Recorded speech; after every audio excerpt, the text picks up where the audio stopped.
I consiglieri comunali Bongiovici, Rino, Vitellaro e Zicari intervengono sulla nota stampa della Corte dei Conti relativamente ad Agrigento, capitale della cultura, affermando: tra rilievi mossi al Comune saltano all'occhio fondamentalmente il fatto di aver interpretato il dossier come un libro di sogni e non come un documento gestionale deliberato in giunta.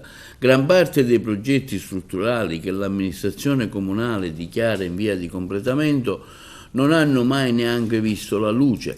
Chissà se dichiarare falsità in atti sia una causa di revoca del titolo, chissà se abbiano vinto barando.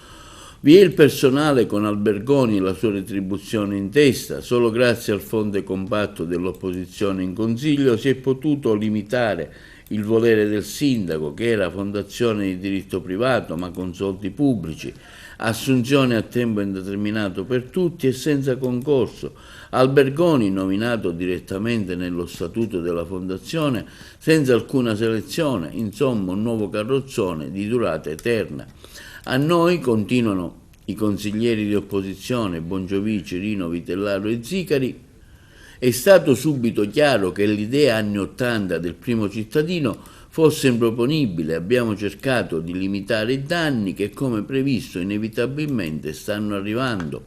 Perché non utilizzare la Fondazione Teatro Pirandello, si chiedono i consiglieri comunali di opposizione, e volere a tutti i costi creare una nuova fondazione che non ha i requisiti per fare le gare di appalto e quindi finire a chiedere l'aiuto del parco archeologico per poter spendere soldi?